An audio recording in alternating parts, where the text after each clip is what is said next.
Two highly anticipated debutants, Diogo Moreira and Toprak Razgatlioglu, were present in the paddock at the Circuit Ricardo Tormo in Cheste on Monday as they prepared for their first ever MotoGP test.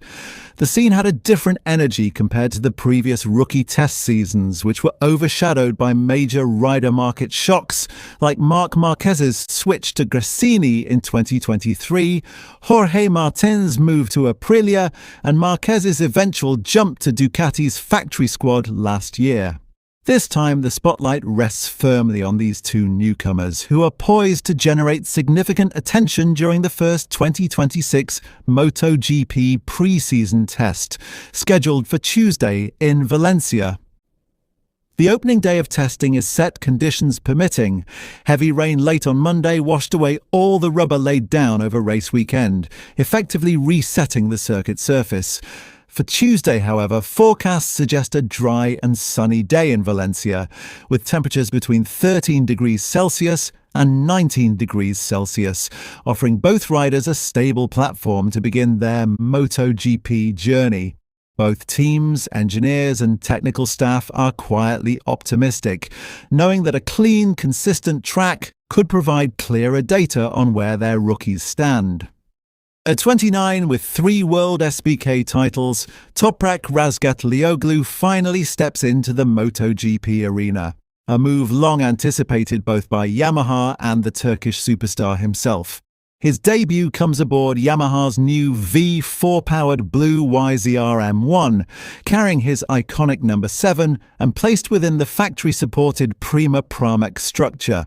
In an unusual twist, the bike Toprak will ride is the very same prototype previously used by Yamaha's development rider Augusto Fernandez, who will now be forced to switch numbers when appearing as a wildcard next season, since Pedro Acosta has claimed his traditional number 37.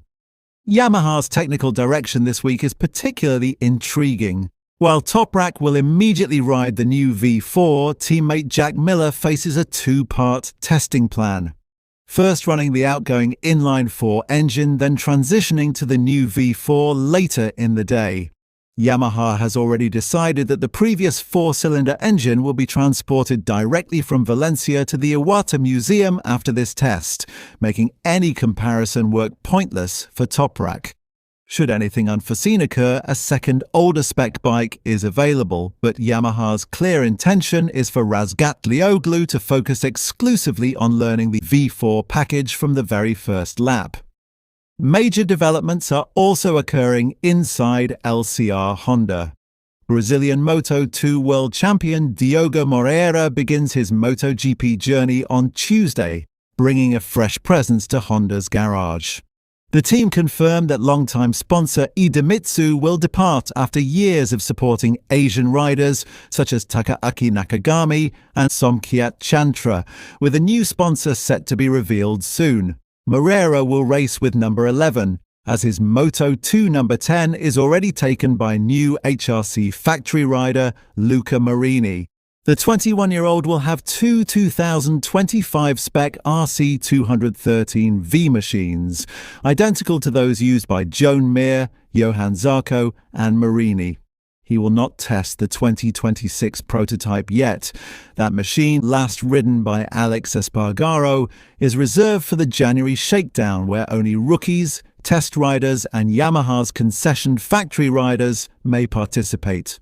Beyond that, Ducati will also roll out limited edition liveries for Pecco Bagnaia and Nicolo Bulega, commemorating Ducati's 100th anniversary in 2026, with designs inspired by historic machines and colours from their racing heritage.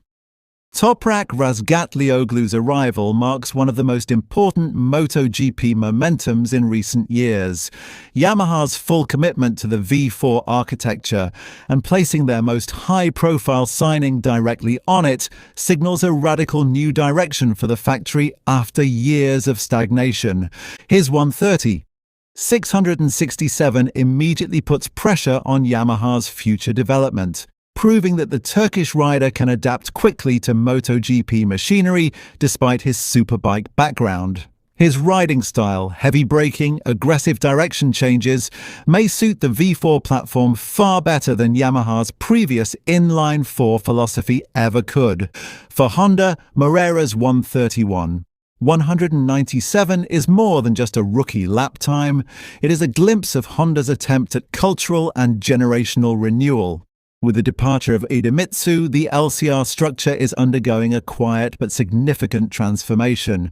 Morera represents youth, energy, and a different riding culture for HRC, qualities the brand desperately needs as it attempts to rebuild the RC 213V from years of competitive decline. Both debuts come at a crucial moment when MotoGP is entering a new technical era. Yamaha and Honda, once the titans of the sport, are rebuilding from the ground up, and the performances of these two rookies could become catalysts for their respective factories' resurgence.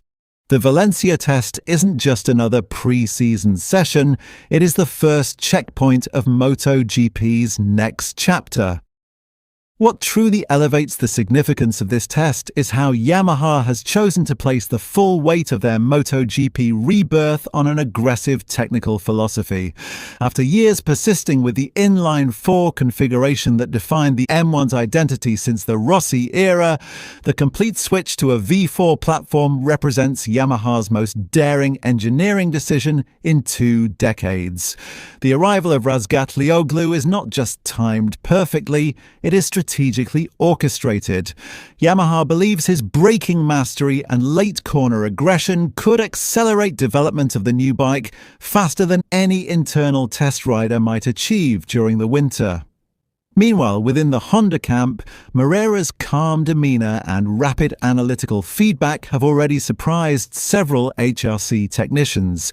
Though only in his first hours of MotoGP preparation, the Brazilian showed maturity beyond his 21 years, quickly identifying areas where the RC 213V behaves unpredictably under acceleration. His crew is particularly impressed by his ability to maintain consistency even on a track with low grip, a trait that echoes the style of seasoned Honda riders before him. If this carries over into the full test, Honda may finally have found a rider capable of giving constructive input rather than simply adapting to the bike's quirks. Ducati's decision to introduce centenary liveries is only the surface-level part of a much broader initiative. Engineers inside the Bologna factory have hinted that 2026 will mark the introduction of several structural updates to the Des Mercedes' aerodynamics, including redesigned downwash elements and a new front fork layout intended to improve stability under heavy braking. Bagnaia and Bulega's test bikes might look like tributes to the past, but underneath the retro colors lie prototypes that could define Ducati's future. The symbolism is clear. Ducati is celebrating its history while simultaneously writing its next chapter.